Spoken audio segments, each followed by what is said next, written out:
on the northern side of Sveti Clement, and walk along the pretty island paths with their garnishing of tropical vegetation.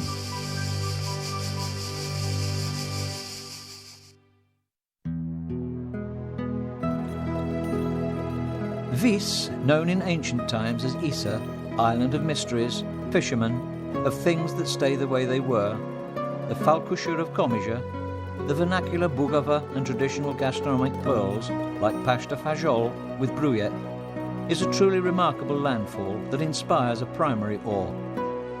Vis goes back to the Neolithic period, and it has been lived in and ruled by the Greeks and Romans, the Illyrians, the Venetians, the English and the Habsburgs.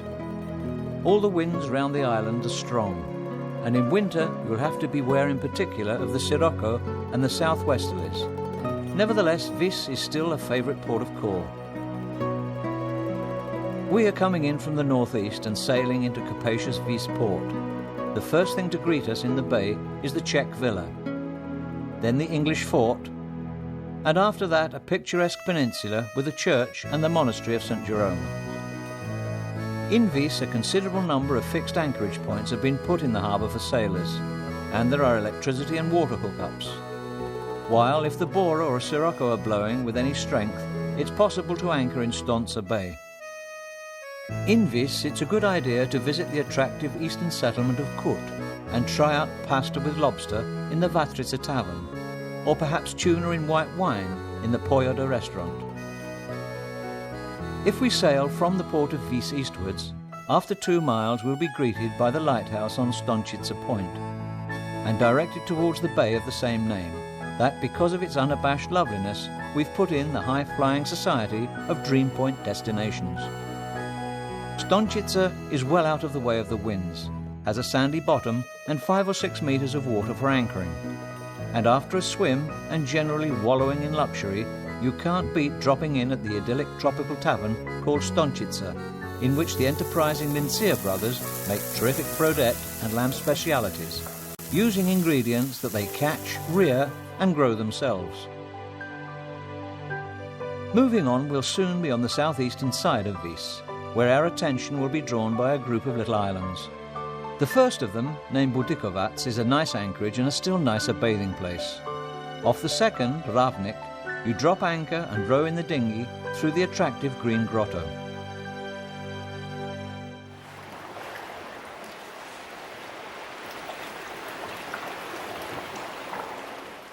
Close by is the best haven on the way to Komiža, Rukavac harbour. Going on westwards to Komiža, one certainly has to stop off at the next Dream Point destination, the Mala Travna Bay. Although there's but a single buoy to tie up at, and though the southern winds can ruffle the beauty of a stay, you just have to visit Mala Travna for the clarity of its sea, the old houses, and the informal home of organic traditional food that's to be tried on the terrace of Senko Koruza, poet, philosopher, and master of cuisine.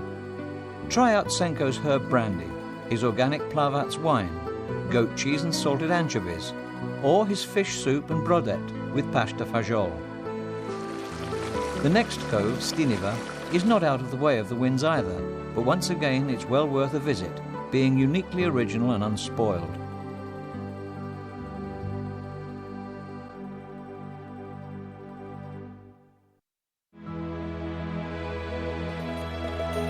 Here we are now in legendary fisherman's Komiža, where you can tie up stern first to the quay, anchoring not being such a good idea because of the many ground cables. In Komiža you should first take in the distinctive feel of the place. View the monastery,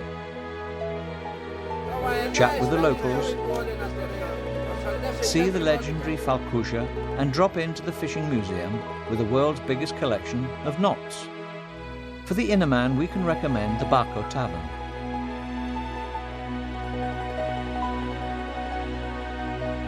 Where you can try the salted pogača and all kinds of other seafood delicacies, some of which come to the table straight from the pool. If we sail out of Komiža Viswards, on the north side of the island, Oključina Bay is available to us, and right next to it an anchorage in the 3-inlet bay called Gradac. While just before Vis itself you might well want to visit Rogačić harbour, Anchor and take a swim in the eastern part, where an island drawn in on the chart has gradually become part of the land.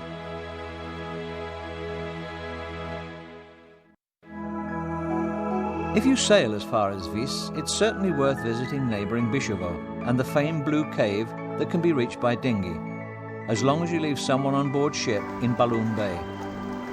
The Blue Cave, formed by wave action on the limestone, is best visited at noon, when everything around you is really blue. On the open western side of the island is the ideal anchorage of Bishovo Port, with a wonderful sandy beach and tasteful restaurants in season. For the more intrepid mariner, we can recommend a sail around the southwest point called Gatula, and then a trip to discover the strange Puchinski Isles.